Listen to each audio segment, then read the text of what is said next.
Hello and welcome back. Today we are checking out Banzoin Hakka's new cover of Tarine, or Tarine. I'm not sure how that's pronounced, but let's just jump in. If you've been watching, you all know how much love I have for Banzoin Hakka's voice, his music, his covers, just the way he presents his own style and his own take on pieces of music.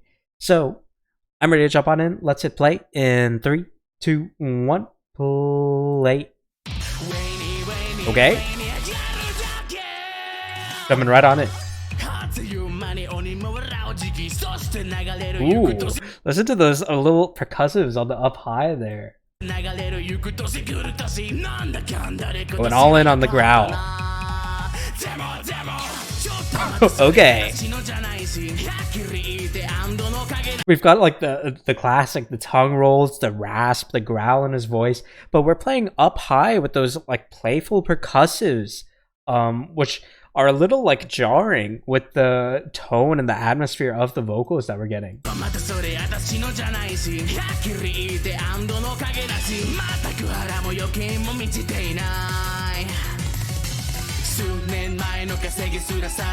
Ooh, I like those harmonies. Nice. I'm really glad he did a clean on the high harmonies and then left the growl on the low.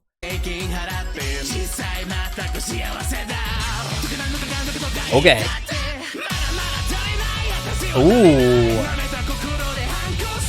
Nice. We bring in the keys to like function as a slowdown on the percussive, but the vocals still build up and they go faster. They progress dynamically. So we have this like twist in the mix where we kind of trade off places with the vocals and the percussives. So instead of the high tempo coming from the instrumentation, we're letting the vocals take that, and then the keys have this percussive element to them which functions as this instrumental slowdown, even if there are instrumental elements that are still keeping tempo up with the vocals.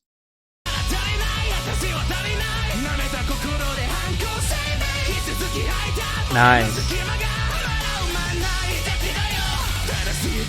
Nice.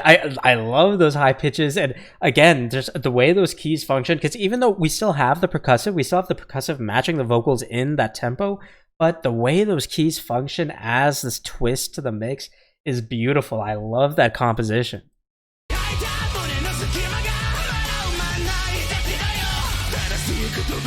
Ooh. Nice. Nice. Classic percussive mix on the vocal interjection.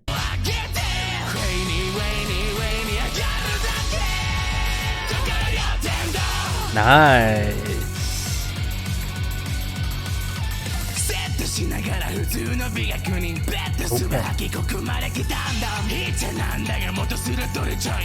Okay, so we're going all in on the treble bass percussives now. You know, like, obviously we are still having that reference to the introductory segment, but instead of just matching it, we've added this progressive nature to the mix where everything's just higher intensity. The vocals are more raspy, more growling, more bassy, and then on the instrumentation we have just the tempo is also different, but just way more volume on those treble tonalities for the instrumentation.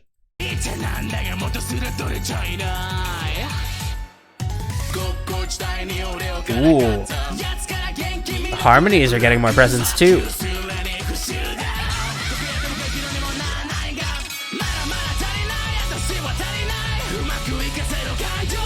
I really like that chorus.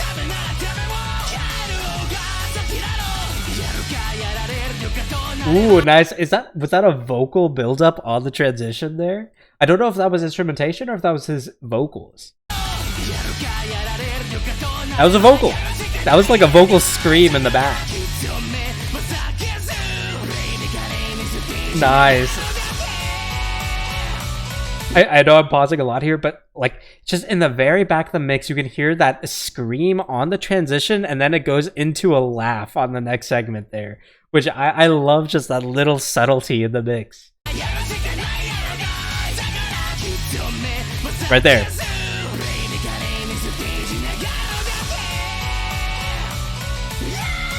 Alright, pushing those keys up with the treble bass vocal. Oh.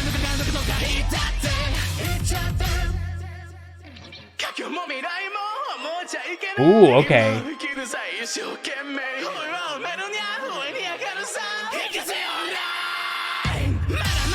Okay, usually I would have said that was an unnecessary application of effects on that segment there, but I will say that was pretty awesome because he matched that emergence of digitization, well, not digitization, but just digital effects on the vocals. He matched that with this breathiness and this exasperation so he compensated for the effect. Because anytime you add effects, you're going to muddy up the voice a bit. But because of that, we hear how Hakka compensates for that effect, that suppression, really, though not necessarily a suppression effect, necessarily, but just that the effect suppression on the vocal track. We compensate for that with that added emotion, that added exasperation, breathiness in the vocals, that it's just this awesome awareness of mix there. I mean, he's aware of what the effect is going to do to his voice on that part, and he compensates for that on just his recording part. I mean, that's awesome awareness of just what's happening in your cover.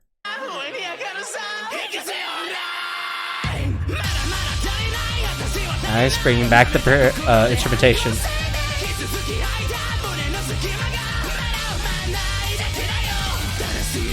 Okay, went all the way down.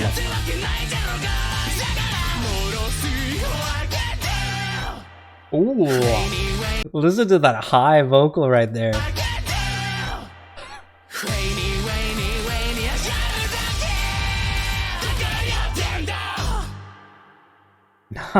Nice. Okay, that was Banzoin Hakka. Man, that was a lot. And it was a relatively short cover, only 2.5 minutes, but there was a lot in there, and it didn't overstay its welcome at all because of not only the short period of the song, but everything was progressing. It was always dynamic, and that's something I personally love, because while repetition does add to catchiness generally with the song, having that constant progressive element in there, that constant dynamic chugging along, or something's always changing, something's always varied, it makes it very fun. It makes it very fun as a listener to just hear how all these little things change. I mean, we have that introductory reference about halfway through the song that I talked about there, how we're still referencing the mix or the elements, the tracks that were in the part of the song there, that segment, but we're changing up how much of those treble tonalities are in there, the rhythm even of those treble tonalities, and we're showing that progression through. We're getting everything more intense, and the song was honestly quite straightforward. Unexpectedly, I wasn't expecting it to be quite so blatant with its progression, because even there towards the end, I mean, the vocals are very open. You know what the vocalist is doing. There's no, I mean, obviously you have these techniques, these inflections, these little elements that they throw in there, but there's no real shocker technique. I mean, it's just pure prowess that's being displayed there, and we don't get necessarily a crazy run, but we get these big belts and we get these vibrato elements, and the harmonization was beautiful. I have to say, especially towards the end where we got to get more of those treble tonalities, because at the beginning, we still had obviously vocal layering, but the main vocal was still obviously the most present. But towards the end, those treble, those higher vocals, vocal tracks were a lot more present in the mix, and I actually really liked hearing that, because obviously, as you have that growl, the growl is very dominant in a mix. Really, most bass tracks will be noticed in a mix if your intent is to have them noticed.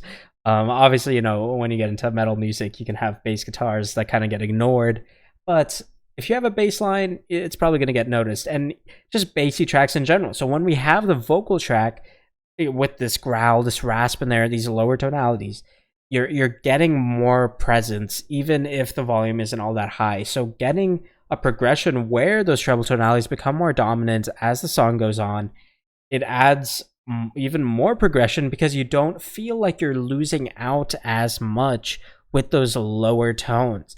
Because if you start up high and then you start climbing down low, that can still be a very effective progression, but it might not be as like hyper. It might not be something that hypes you up. It would be more something more emotional and dramatic if you're coming up high and then closing down low. Whereas if you're coming down low and going up high, it doesn't really feel like you're losing out so much on those lower tones because there's so much intensity up on those treble tonalities.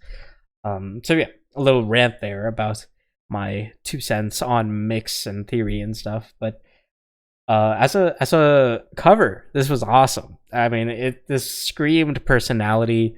I love Hakka's voice, and the way he mixes his voice into his instrumental was beautiful here.